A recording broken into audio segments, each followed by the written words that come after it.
নমস্কার, এনকেটিভি বাংলায় আপনাদের সকলকে স্বাগত। আমি পৃথা রয়েছি আপনাদের সাথে। শুরু করছি আজকের তারাদের কথা অনুষ্ঠান।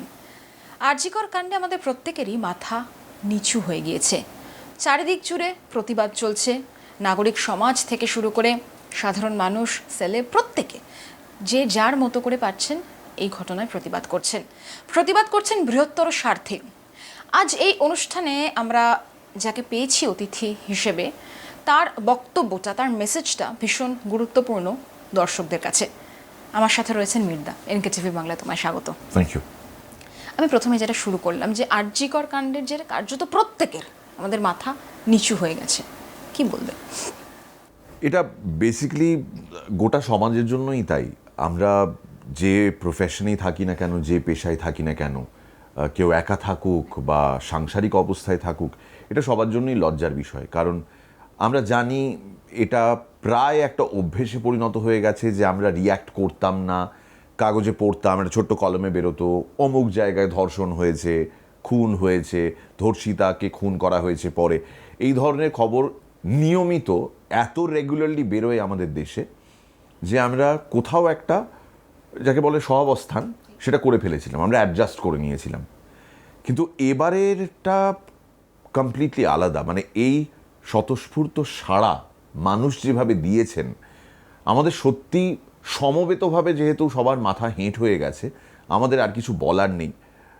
একজন মহিলার সামনে, এই যে তোমার সামনে আমি বসে রয়েছি, এতেও আমার কুণ্ঠা হচ্ছে। আমার অদ্ভুত লাগছে যে আমরা এমন একটা বিষয় নিয়ে কথা বলছি যেটা বিগত প্রায় এত দিন ধরে, 1 মাস হতে চলল, মানুষকে যেভাবে নাড়া দিয়েছে আর মানুষ যেভাবে বিচলিত, তারা তাদের কাজ ছেড়ে আজকে কেন তারা এক একটা মিছিলে গিয়ে জয়েন করছে।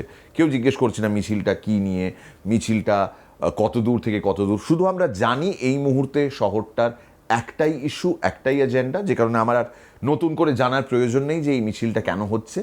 আমরা মানুষ হিসেবে সেই সমস্ত মিছিলে, মিটিংয়ে গিয়ে সামিল হচ্ছি, যেখানে রাজনীতির রং দেখছি, সেই রাজনীতির রংটা ছেঁটে ফেলার চেষ্টা করছি নিজেদের মতন করে। কিন্তু স্বার্থ একটাই, যে এই মেয়েটি, এই চিকিৎসক, তিনি অন্তত বিচার পান, তার হাত ধরে, মেটাফরিক্যালি যদি বলি, তার হাত ধরে অন্যান্য মহিলারাও বিচার পাক। এটাই উদ্দেশ্য। তুমি বলছো আমার নিজেরই গায়ে কাটা দিচ্ছে। মানে সত্যি এটা আমাদের আলোচনা করতে হচ্ছে।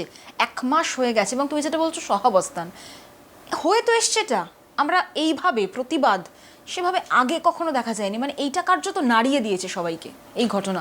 যে কারণে আরো লোকজন বলছেন, বিভিন্ন রাজনৈতিক দলের লোকজনও এটা বলছেন যে আপনারা কেন তখন মুখ খোলেননি, আপনারা তখন কেন কিছু বলেননি, আজকে কেন বলছেন। আমার মনে হয় আমাদের ধৈর্যের বাঁধটা তো ফাইনালি গিয়ে একটা জায়গায় ভেঙে যেত, এবং সেটাই হয়েছে।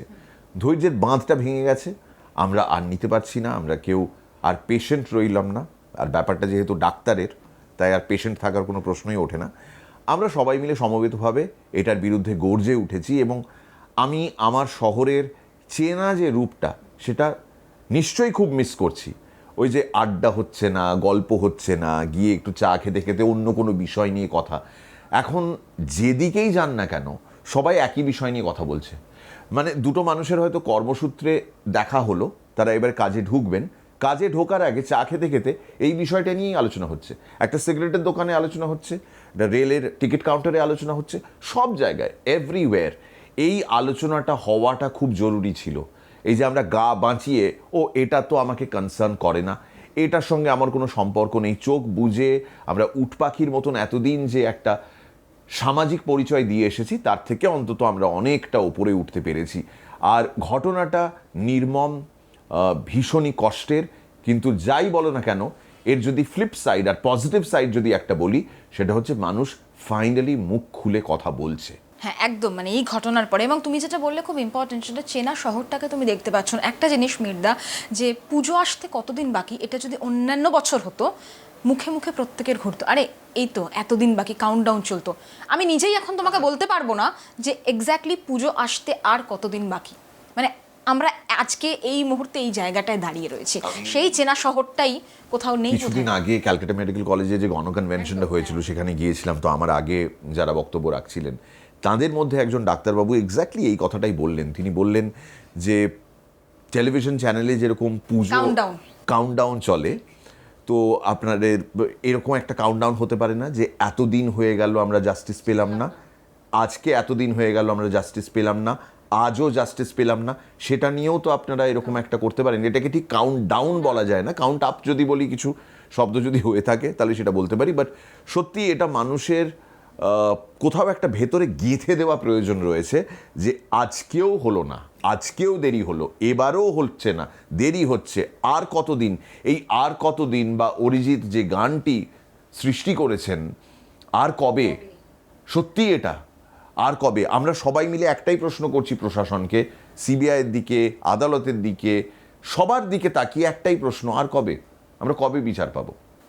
আমি জানি যে মির্দা সব পুরুষ একরকম হয় না, কিন্তু তোমার কোথাও গিয়ে তুমি বললে যে তোমার সামনে বসেও আমার কথা বলতে কুণ্ঠা বোধ হচ্ছে, কোথাও লজ্জা লাগছে পুরুষ হয়ে? আমার নিজের কনসিয়েন্স যেহেতু ক্লিয়ার, আমার খুব একটা লজ্জা লাগছে না, না, মানে কিন্তু এমন অনেক সামগ্রিকভাবে, মানুষ হ্যাঁ। রয়েছেন যারা এই বিষয়টাতে নিশ্চয়ই এই কুণ্ঠাবোধটা করছেন এই কারণে, কারণ আমাদের না পুরুষ জাতির সমবেতভাবে খুব মাথা হেঁট হয়ে গেছে। মানে এটা কোন পুরুষের জন্য হয়েছে আর কোন পুরুষ করেননি বা দায়ী নয়, এই ব্যাপারটা নয়। It's like an entire team. মানে আমরা পুরুষরা টিম, মহিলারা টিম, আমরা একসঙ্গে মাঠে নামি, কাজ করি, কাঁধে কাঁধ মিলিয়ে আমরা সমতার দাবি করি। একদম what is the woman society demanding today? সমতা। You treat us as an equal. কেউ কারোর থেকে কম নয়, আমরা সমানভাবে কাজ করতে পারি। কায়িক শ্রম বলো, মেধা বলো, যাই বলো, আমরা সমানভাবে কাজ করব। সেই জায়গায় আমরা পুরুষরা আর সমান সমান হয়ে থাকতে পারলাম না মহিলাদের সঙ্গে। আমার এইটাই খারাপ লাগছে। এটা এবং অদ্ভুত ব্যাপার, আমি তোমাকে বলছি, দায়িত্ব নিয়ে বলছি, যে মিটিং মিছিল হচ্ছে, জমায়েত হচ্ছে, মেয়েদের রাত দখল হচ্ছে, সেখানেও আমরা দেখতে পাচ্ছি সমস্যা তৈরি হচ্ছে। এই সেখানেও দেখতে কথাটা পাচ্ছি আমি অনেকের মুখে শুনেছি আগে, আজকে আপনিও বলছেন। এটা কিন্তু সত্যি যে যখন নাগরিক সমাজের এই মিছিলগুলো বেরোচ্ছে, তার মধ্যেও কিছু পুরুষ তার মধ্যে ঢুকে অসভ্যতা করছেন, বাজে ব্যবহার করছেন। মানে যখনই এই রকম আবার কিছু একটা ঘটে, তখন আমাদের মনে হয় যে মহিলারা যে যাচ্ছেন মিছিলে, অ্যাটলিস্ট ওদের সেফটির জন্য, ওদের সিকিউরিটির জন্য আমরা যদি একটু ব্যারিকেড করে ওদের নিয়ে যাই, একটু ঘিরে নিয়ে যাই, যাতে এই ধরনের অসাধু মানুষজন ঢুকে এসে কোনো রকমের গন্ডগোল না পাকাতে পারেন। মানে এটাই সব থেকে ইম্পর্টেন্ট। কিন্তু আমার বক্তব্য হচ্ছে কোনোদিন বোধহয় মানে পাল্টা, মানে এটা হয়েই আসছে দীর্ঘদিন। হ্যাঁ, মানে এটার কোনো শেষ আমরা দেখতে পাচ্ছি মানে না। লড়াইটা বোধহয় ধনী দরিদ্রের মধ্যে নয়, পুরুষ নারীর মধ্যেই বোধহয়। তো কোথাও একটা যেটা মহিলাদেরও বলার, সেটা হচ্ছে যে আমাদের না আর আলাদা করে মহিলা, আপনারা পুরুষ এরকমভাবে বিচার করবেন না। আমাদেরকে মানুষের স্বীকৃতি দিন, আমরা মানুষ, এটুকু শুধু আপনারা স্বীকৃতি দিন, তাতেই হবে, আর কিচ্ছু চাই না। মহিলারা মহিলাদের লড়াই ঠিক লড়ে নিতে জানে, আজ পর্যন্ত এটাতে কোনো অন্যথা হয়নি। এবং মহিলারা যেমনভাবেই হোক নিজেদের অধিকার বোধ থেকে তাদের নিজেদের লড়াইয়ের জায়গাটা শক্ত করেছেন, আরও শক্ত করছেন, ভবিষ্যতে এই জিনিসটা আরও বাড়বে। মানে নিজের ঘাঁটি শক্ত করাটা, সেখানে পুরুষদের আলাদা করে কোনো সাহায্য বা তাদের পাশে দাঁড়ানোটার সেইভাবে কিন্তু কোনো প্রয়োজনীয়তা নেই। কিন্তু তাও আমরা বলবো, আমরা তাদের পাশে ছিলাম, আছি, থাকবো। শুধুমাত্র এই বিশ্বাসের জায়গাটা আরেকটু নতুন করে তৈরি হোক। ওই জায়গাটা ভীষণ চটে গেছে, মানে ক্ষত দেখা যাচ্ছে, ঘা দেখা যাচ্ছে। আরো বোধহয় হ্যাঁ, এই ক্ষতগুলো, এই ঘাগুলো সারানো দরকার। এক্ষেত্রে আমার মনে হয় মহিলারা আর পুরুষরা যদি আবার ওই একসঙ্গে সত্যি দুই শ্রেণীর মানুষ হিসেবে পাশে পাশে থেকে কাঁধে কাঁধ মিলিয়ে এই জঘন্য সোশ্যাল ইভিলের বিরুদ্ধে লড়াই করেন, তাতেই সাফল্য আসবে। একটা বিষয় যে নির্ভয়ার কাণ্ড আমরা দেখেছি, তারপরে এই কাণ্ড, মানে আইন বিচার প্রক্রিয়া ফাস্ট ট্র্যাক কোর্ট যাই হোক, তারও একটা মিনিমাম সময় আছে। আমরা বলছি বিচার চাই, এক্ষুনি বিচার চাই। অনেকেই বলছেন যে এক্ষুনি তো বিচার হবে না, ফাস্ট ট্র্যাক কোর্টেও যদি ঘটনাটা যায় তাহলেও একটা মিনিমাম টাইম লাগে। তারই মধ্যে বিভিন্ন জায়গা থেকে এই ধরনের খবর, ফলে আটকানো যাচ্ছে না। মানে তাহলে কি মানসিকতার পরিবর্তন, এবং সেটা কি ছোট থেকেই আপব্রিঙ্গিং যেটাকে আমরা বলি, সেই শিক্ষার অভাব মনে হচ্ছে তোমার? মানে কি মনে হচ্ছে? সময় স্কুলে আমরা হ্যাঁ, এই গুড টাচ ব্যাড টাচ বিষয়টা বলা হয়েছিল। আমি এই কয়েকটা ফোরামে যেখানে যেখানে যাওয়ার সুযোগ পেয়েছি, সেখানেও আমি এই প্রশ্নটা তুলেছিলাম যে তাহলে আমাদের বাড়ির বাচ্চাদের যারা স্কুলে যাচ্ছে এবং স্কুলে এতখানি সময় তারা কাটাচ্ছে, তাদেরকে তাহলে এই রেপ শব্দটার মানে কোন ক্লাস থেকে পড়াতে আরম্ভ করতে হবে? মানে তাদের কবে থেকে শেখাতে হবে যে আমাদের চারপাশে এগুলো ঘটছে? গুড টাচ ব্যাড টাচ পর্যন্ত সীমিত ছিল, কিন্তু তাতে তো দেখছি কোনো সুরাহা হচ্ছে না। তাহলে বাচ্চাদেরকে যদি আমরা আগে থেকে সাবধান করতে চাই, তাহলে এক্স্যাক্টলি কোন ক্লাস থেকে ওদেরকে সাবধান করতে হবে? বাচ্চারা অলরেডি প্রশ্ন করছে, প্রত্যেক দিন বেরোচ্ছে, তারা স্কুল বাস আটকে আছে মিছিলে, সেখান থেকে তারা দেখছে যে এরকম মিছিল হচ্ছে, লেখাগুলো পড়ছে, সবটা হয়তো বুঝে উঠতে পারছে না, কিন্তু প্রশ্ন তো রয়েছে। বাড়িতে গিয়ে হয় মা বাবাকে করছে, বা নিজেদের সহপাঠীদের করছে, সহপাঠিনীদের করছে, বা স্কুলে টিচারদের করছে, এরকম করতেই পারে। আমরা যে পরিবেশে বড় হয়েছিলাম, আমাদের ক্ষেত্রে টিচারদের সঙ্গে খুব ফর্মাল একটা রিলেশনশিপ ছিল। এখন থ্যাঙ্কফুলি টিচাররা বন্ধুর মতন মিশছেন, তো সেই ক্ষেত্রে বাচ্চাদের কিন্তু এই প্রশ্নগুলো উঠে আসছে। আমার ভয় এটাই যে বাচ্চাদের কবে থেকে শেখাতে আরম্ভ করতে হবে যে তাদের পরিবেশটা অ্যাকচুয়ালি এতটা কলুষিত। তাহলে কি পাল্টাবে, মানে যদি ছোট থেকে এই মানে শিক্ষাটা, নৈতিক যে শিক্ষা, সেটা যদি কিছু কিছু জিনিস আমাদের ছেলেদের ক্ষেত্রে, মানে মেয়েদের ক্ষেত্রে আর ছেলেদের ক্ষেত্রে, বাচ্চা বয়স থেকে যখন তারা বড় হচ্ছে কিছু কিছু জিনিস শেখানো হয়। যে তুমি যেমন মেয়েদের ক্ষেত্রে আমি বলছি, ফট করে যেটা মাথায় আসছে, এই অমন করে বসবে না, তুমি ফ্রকটা একটু ঠিক করে বসো, বাড়িতে অন্য ছেলেরাও আছে, বাচ্চারা আছে। মানে এইগুলো যেমন ওদেরকে বোঝানো হয় এবং এটা খুব ক্যাজুয়ালি বোঝানো হয়, ঠিক সেরকমভাবে ছেলেদেরকেও মায়েরা বাবারা যদি বোঝান, তুমি ওর গায়ে ওইভাবে হাত দেবে না, তুমি ওর চুলটা ধরে ওভাবে টানবে না, বুলি করবে না।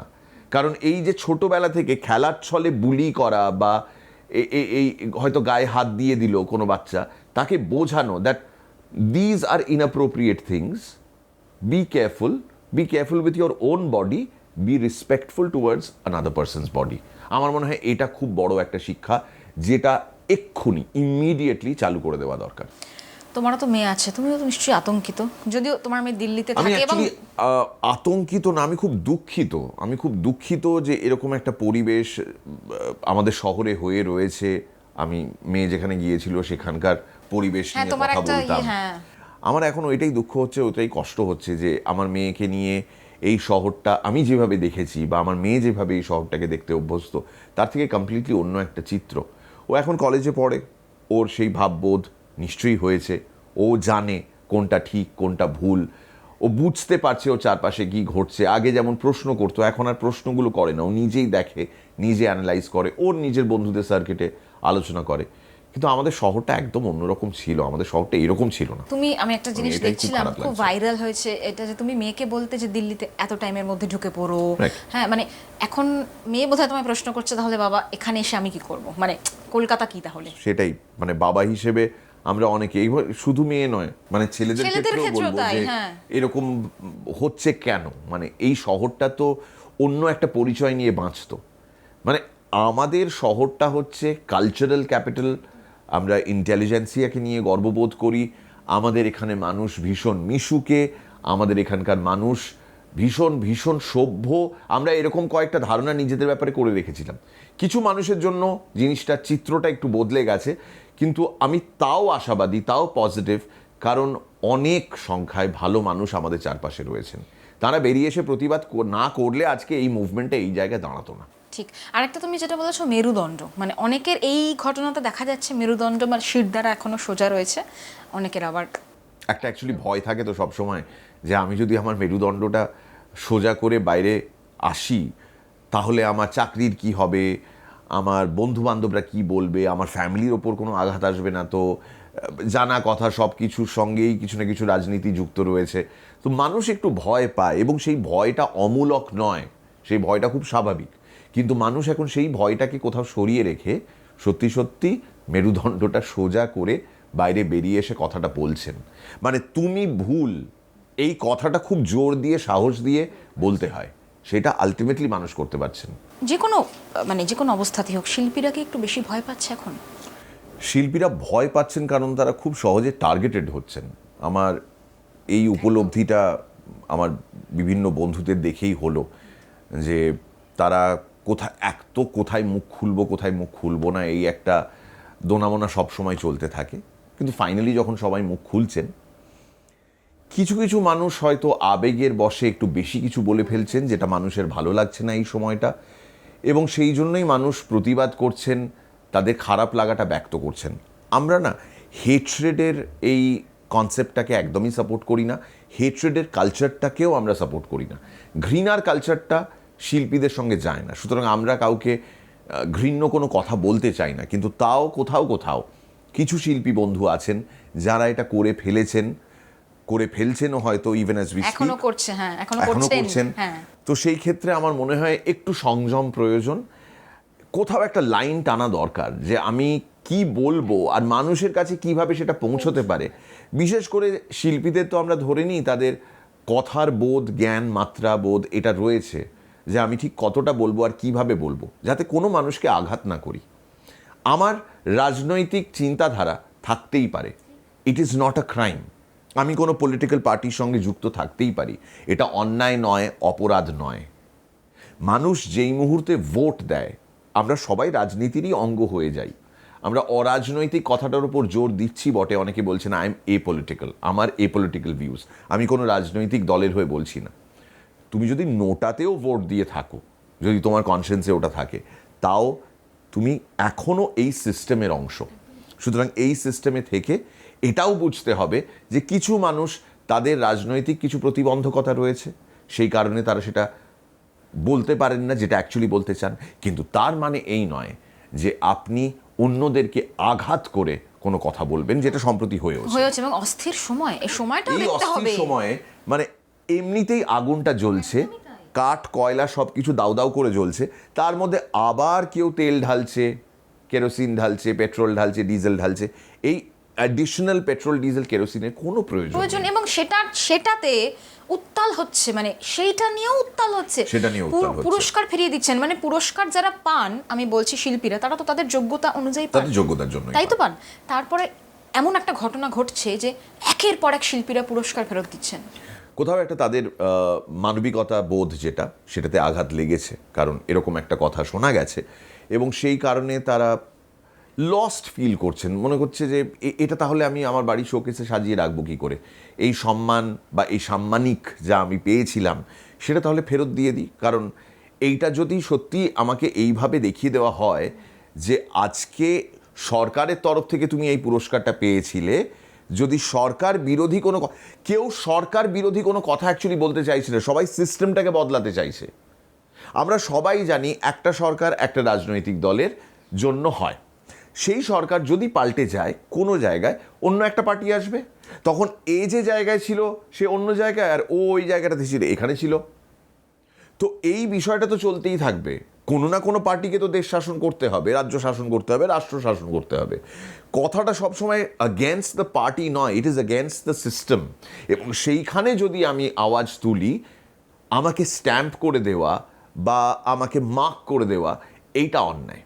তো সেটাই যদি অ্যাটিটিউড হয়ে থাকে যে যেহেতু এটা সরকারের কাছ থেকে আমরা পেয়েছি, সেটা রাজ্য সরকার হোক, কেন্দ্রীয় সরকার হোক, যে সরকারই হোক না কেন, আপনি কোনো কথা বলতে পারবেন না, তাহলে দরকার নেই। এই পুরস্কারের জন্য যদি আমার পা হাত বেঁধে দেওয়া হয়, আমার মুখ বেঁধে দেওয়া হয়, তাহলে আমার মুখটা খোলার জন্য আমার হাত থেকে এই পুরস্কারটা ফেরত যাওয়াই ভালো। এবং আমি একটা কথা বলি তোমাকে, যে দ্বিতীয় দিন যে রাত দখল হলো, সেইখানেও বিভিন্ন বিচ্ছিন্ন ঘটনা, তুমি বোধহয় শুনবে, মাথা ভাঙার ঘটনাও শুনেছো, এগুলো তো বোধহয় কোথাও আমার মনে হয় না এটাতে রাজনৈতিক দলগুলোর যারা প্রধান, তাদের পুরো সায়টা রয়েছে। কিছু কিছু মানুষ একটু আউট অফ কন্ট্রোল হয়ে যাচ্ছেন এবং তারা এটা করছেন, কারণ এটা করে তারা কিন্তু তাদের পার্টির নামটা আরও খারাপ করছেন। হ্যাঁ, মানে এখানে সবাইকে সংযম দেখাতে হবে। প্রতিবাদের ভাষা, মানুষ কি শান্তিপূর্ণ মিছিল করছে না? অথচ আমাদের সবার মধ্যে একটা ধারণা জন্মে গেছে, মিছিল যখনই কোনো রাজনৈতিক দল ডাকবে ঠিক ঝামেলা হবে। এটা কেন? মানে কেন এটা মানে সমান সমান হয়ে গেছে? রাজনৈতিক দলের মিছিল ইজ ইকুয়াল টু ঝামেলা, এই কথাটা কেন থাকবে? আপনারা কি শান্তিপূর্ণ অবস্থান করতে পারেন না? সেটা গণ অবস্থান হোক, মিছিল করেই হোক। যদি আম জনতা এটা করে দেখাতে পারে, দিনের পর দিন কত ছোট ছোট ছোট ছোট মিছিল বেরোচ্ছে, তারা নিজেদের মতন করে করছে, পাড়ায় পাড়ায় তারা জটলা করছেন, তারা প্রতিবাদ করছেন, মানববন্ধন করছেন। ডাক্তারদের সত্যি তো এই সময় হাসপাতালে, চিকিৎসা কেন্দ্রে থাকার কথা। আজ কিছু লোভী ডাক্তারদের জন্যই আজকে বাকি ডাক্তার কমিউনিটি সাফার করছে। পেশেন্টরা ভুল বুঝছে, পেশেন্টরা বলছে ডাক্তাররা অমানবিক হয়ে গেলেন কেন? ডাক্তাররা অমানবিক হয়ে গেছেন বলে যে চিত্রটা সবার সামনে তুলে ধরা হচ্ছে, এটার পেছনে দায়ী কারা? এর পেছনে দায়ী কিছু ডাক্তার যারা এই সিস্টেমটার মধ্যে থেকে এই ঘুণটাকে আরও ছড়িয়েছেন। তাদেরকে ওপর থেকে শাসন করা হয়নি, তাদেরকে ফ্রি হ্যান্ড দেওয়া হয়েছে, তারা যা খুশি তাই করেছেন। আজকে অন্য ডাক্তাররা সেটারই প্রতিবাদ করছেন। শুধুমাত্র তাদের কোনো এক সহকর্মিনীর মৃত্যু, এমন নির্মম নৃশংস জঘন্য মৃত্যুর বিরুদ্ধেই প্রতিবাদ করছেন না, তারা নিরাপত্তার এই কথাও বলছেন, সিস্টেমটার সিস্টেম বিরুদ্ধে একদম কথা বলছেন। এবং সেই ক্ষেত্রে যেটা হয়, আমরা যেটাকে বলি কোল্যাটারাল ড্যামেজ, সেটাই হচ্ছে যে পেশেন্টরা আসছেন, ফিরে যাচ্ছেন, এরপর গ্রাম থেকে আর কেউ শহরে আসতে চাইবে না। বেশ কিছুদিন এই ঝামেলাটা চলবে, যদি না এই ঝামেলাটা যেখান থেকে মেটানো দরকার ওই গোড়া থেকে, সেটা যতক্ষণ না পর্যন্ত সিস্টেম বা প্রশাসন করছে, এই অবস্থাটা চলতেই থাকবে। দুঃখ হচ্ছে নিজের শহর আমার নিজের কলকাতাকে। দুঃখর পেছনে পার্সোনাল কারণ এটাও যে আমার স্ত্রী একজন ডাক্তার, এবং আমি জানি তার শপথ নেওয়ার সময় থেকে শুরু করবেন যখন তিনি ডাক্তার হয়েছিলেন, সেই পুরো জার্নিটা দেখে এসেছি তো, টেকিং দ্য হিপোক্রেটিস ওথ, এবং তারপর এতগুলো বছর ধরে উনি সার্ভিস করছেন, দেখে খুব খারাপ লাগছে যে কিভাবে রাস্তায় বসে আন্দোলন করছে তার বন্ধুরা, ডাক্তার বন্ধুরা, তাদের এই ন্যায্য দাবি আদায় করার জন্য। এটা হওয়ার কথা নয়, কিন্তু এটা খুবই অনুচিত, খুবই অন্যায়, খুবই লজ্জার আমাদের সবার জন্য। কোভিডের সময় আমরা প্রত্যেকেই ডাক্তারদের দ্বারা উপকৃত হয়েছি, আমরা ডাক্তারদের সম্মান জানিয়েছি কোভিড যখন ফুরিয়ে আসছিল সেই সময়টায়। আজকে ডাক্তাররা এই অবস্থা ফেস করছেন কেন? আমরা মানুষরা তো অবভিয়াসলি এই ডাক্তারদের কাছ থেকে এত সাহায্য পাই, ডাক্তাররা আমাদের ভালো রাখেন, সুস্থ রাখেন।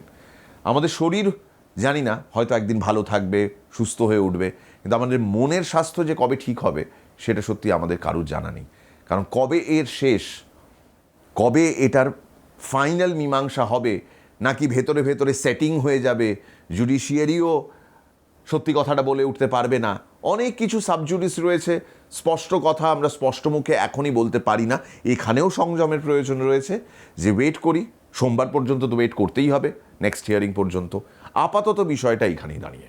একটা বিষয় আমি একটু, আমরা একদম শেষের পর্যায়ে চলে এসেছি। নাগরিক মিছিল হচ্ছে এবং অদ্ভুতভাবে কোনো রাজনৈতিক দলকে সেখানে অ্যালাউ করা হচ্ছে না। এটা হওয়ার ছিল পৃথা, বলছে যে আসবেন না, আসবেন না। এটা হওয়ারই ছিল, কারণ এরা প্রত্যেকেই, মানুষ তো দেখছে এরা কি করছেন। যখন তারা তাদের রাজনৈতিক ছাতার তলায় দাঁড়িয়ে কথা বলছেন, তখন কি অ্যাবসার্ড কথা বলছেন তারা তা দেখতে পাচ্ছেন। এবং পর মুহূর্তেই যখন এখানে ডাক্তারদের একটা আন্দোলন চলছে, যেখানে কোনো ঝামেলা চলছে না, হয়তো কোনো স্লোগানেরিংও চলছে না, শুধু মোমবাতি জ্বালিয়ে বসে আছেন, ওরা গুজগুজ করে ওখানে মাঝখানে ঢুকে এসে বলছেন আমরা সমর্থনে। আপনাদের সমর্থনের কোনো প্রয়োজন নেই, আপনারাই পুরো সিস্টেমটাকে এইভাবে ঘেঁটেছেন। তাই যে যার মানসিকতা নিয়ে আছে থাকুক, আপনার রাজনৈতিক মানসিকতা যাই থাকুক না কেন, আমরা বাধা দেব না, আপনি ওটা নিয়েই থাকুন, কিন্তু দয়া করে এখানে এসে কোনো বক্তব্য রাখতে যাবেন না। কারণ আমরা শুরু থেকেই বলে এসেছি এটা নাগরিকদের মিছিল বা এটা ডাক্তারদের মিছিল, এখানে রাজনীতির কোনো ছোঁয়া পাওয়া বারণ। এটা খুব স্পষ্ট একটা মেসেজ দিয়ে দিয়েছেন সবাই। শুধু রাজনৈতিক ব্যক্তিত্ব নয়, আমি একটা কথা তোমাকে বলি, তুমি জানবেও নিশ্চয়ই, শ্যামবাজারের Rituparna সেনগুপ্তকে go back slogan, Mimi Chakraborty যখন যাদবপুর প্রাক্তনীদের যেখানে এসেছিলেন সেখানে হাত জোর করে বলা হয়েছে যে আপনি কি যাদবপুর। আমি ঋতুর ব্যাপারে একটা কথা বলি। ঋতুর এই শাঁখ বাজানোর ভিডিওটা সবাই দেখেছেন, এটা নিয়ে খিল্লি হয়েছে, মজা হয়েছে, সব হয়েছে, হয়ে গেল। একদিন ট্রোল করলেন, দুদিন ট্রোল করলেন, 3 দিন, 4 দিন, 5 দিন, এক সপ্তাহ হয়ে গেল। তো এরপর উনি যখনই কিছু করতে যাচ্ছেন তখনই মানুষজন ভেবে নিচ্ছে এটা উনি প্রচারের জন্য করছেন। আপনাদের কাছে এটা খুব স্পষ্টভাবে বলা দরকার, আপনারাও ভুল করেন, আমরাও ভুল করি। এখানে আমরা মানে আমরাও মানুষ, আপনারাও মানুষ। একজন মানুষ ভুল করেছেন বা তার প্রতিবাদের পদ্ধতি আপনার পছন্দ হয়নি, সো ফাইন, একটা স্টেজ পর্যন্ত আপনি সমালোচনা করতে পারেন। কিন্তু সেদিন রাতে যেটা হলো সেইটা খুবই অনভিপ্রেত। কারণ ওই সময় একজন মহিলা একা লড়ছে না, চারিদিকে হায়না শেয়ালের মতন সবাই ঘিরে ধরেছে। তুমি গো ব্যাক বলেছো, উনি কানে নিয়েছেন, সেটা চলেও যাচ্ছিলেন। তারপর গাড়ির ওপর যেরকম চপ্পল বৃষ্টি হলো, আর লোকে হাত দিয়ে ভাঙার চেষ্টা করছিল কাঁচটা, শুনেছি নাকি গাড়ির কিছু অংশ টুবড়েও গেছে। এইগুলো খুব ভয় পাওয়ায় আমাদের সবাইকে। আমরা এখনো অবধি ভয় পায়, মানে এখনো অবধি যখন আমরা মানে মহিলারা শুধু না, সবাই রাত ওই জাগছে। সেদিনকে রাত জাগাটা, ওই রাত দখলটা শ্যামবাজারের মোড়ে যেটা হচ্ছিল, সেটা একজন মহিলার সম্মান রক্ষাতে আমরা ব্যর্থ হয়েছি বলেই তো অন্য মহিলারা প্রতিবাদে গর্জে উঠেছেন। সেখানে আবার একজন মহিলাকে ওইভাবে তেড়ে যাওয়া, ওইভাবে স্লোগান দেওয়া তার বিরুদ্ধে, এটা আমাদের চেনা কলকাতা নয়। এটা না হলেই ভালো হতো। আই এম শিওর যারা শুনছেন তারা শুধরেও নেবেন। সবাই তো একরকম হন না, কিছু কিছু মানুষ হন। সেই কিছু মানুষের জন্য সবাইকে দোষ দেওয়া যায় না, সবাইকে অ্যাট ফল্ট ধরা যায় না। So I would say let us change. একটু মেন ইস্যু যেটা, সেটার উপরে ফোকাস রাখি। এর থেকে সরে গিয়ে এই জিনিসগুলোতে যাতে আমরা ইনভলভ না হই, সেটার দিকেই একটু খেয়াল রাখতে হবে। এবং কোনোভাবেও মহিলাদের অধিকার, মহিলাদের সুরক্ষা রক্ষার্থে এই যে মিছিল হচ্ছে, দাবি, ন্যায্য দাবির মিছিল হচ্ছে, এখানে যেন কোনো মহিলা অসম্মানিত না হন, এটাই রিকোয়েস্ট। আমি একদম শেষের দিকে চলে এসেছি। আমার একটা জিনিস তোমার থেকে জানার, তোমার মেসেজ খুব ইম্পর্ট্যান্ট, এবং তুমি যা যা বলো, এই যে গণকনভেনশন গেলে সেই যেটুকু পোর্শন বলেছো ভাইরাল হয়েছে, তো গপ্পমিরের ঠেক, তুমি কি কিছু ভাবছো আগামী দিনে এই ধরনের কোনো মেসেজ নিয়ে কিছু করবে বা কোনো পরিকল্পনা? সত্যি কথা বলতে কি, যারা এই মুহূর্তে আমায় দেখছেন এই চ্যানেলে, তাদেরকে এটুকু বলে রাখি যে কারোরই, শুধু আপনারই নয় আমাদেরও, কারোরই এই মুহূর্তে কাজ করতে ভালো লাগছে না। আর আমাদের কাজটা তো ক্রিয়েটিভ কাজ। ক্রিয়েটিভ কাজের জন্য যে মাইন্ড স্পেসটা লাগে সেটা তো একেবারেই নেই। সবাই খুব অস্থির হয়ে রয়েছি। তো আমরা একটু ধৈর্য ধরি। আমরা কোভিডটা পেরিয়ে এসেছি। আমরা কোভিডের সময় তো আরও খারাপ অবস্থায় ছিলাম, নাকি এখন আরও খারাপ অবস্থায় আছি, আমি জানি না কোনটাকে বেশি খারাপ বলবো তুলনামূলকভাবে। কিন্তু কিছু কিছু জিনিস আমার মনে হয় একটু সেটেল করতে দেওয়া ভালো। একটু সেটেল করুক, সবাই মিলেমিশে একটা সুরাহা বার করার চেষ্টা করছেন, তাতে হবে না। এখানে কিছু শ্রেণীর মানুষদের এগিয়ে গিয়ে একটা অগ্রণী ভূমিকা নিতে হবে এবং তাদের এই বিষয়টা সামলাতে হবে। আমরা যারা জুডিশিয়ারির দিকে তাকিয়ে, যারা পুলিশ সিস্টেমের দিকে তাকিয়ে, যারা আমাদের পলিটিক্যাল সিস্টেমের দিকে তাকিয়ে, তারা তাকিয়েই আছি। আমরা ধৈর্যের পরীক্ষা দিচ্ছি, দেখি আরও কতটা ধৈর্যের পরীক্ষা দিতে হয়। কিন্তু সত্যি কথা বলতে কি, প্রত্যেক দিন এই স্টুডিওতে যখনই রেকর্ড করতে ঢুকি, মনটা খারাপই থাকে। তারপর নিজেকে আবার সুইচ করতে হয়, চেঞ্জ করতে হয়, নিজেকে ওই জায়গায় নিয়ে যেতে হয়। তারপর কোনো ক্রিয়েটিভ ব্যাপার হয়তো সেখান থেকে বেরোলো। কিন্তু মন ভালো নেই আমাদের, তবে কাজটা কিন্তু ভালো করে যেতেই হবে, এটাই একমাত্র শর্ত। শেষ প্রশ্ন, রাজার এই অসুখ কি সারবে? তুমি কি আশাবাদী? রাজার মান আছে, রাজার হুঁশ আছে কিনা সেইটা আগে দেখতে হবে। রাজার কি মানটা এখনো আছে? রাজার কি এখনো সেই হুঁশ বোধটা আছে? ওটা যদি হারিয়ে গিয়ে থাকে, ওটা যদি লোপ পেয়ে গিয়ে থাকে, তাহলে রাজা আর সেই রাজা নেই। অসুখও সারবে না। দুরারোগ্য ব্যাধি যদি বলো, হ্যাঁ তাই। মানে একা রাজার দ্বারা পসিবল নয়। প্রজারাও তো তাকিয়ে রয়েছে।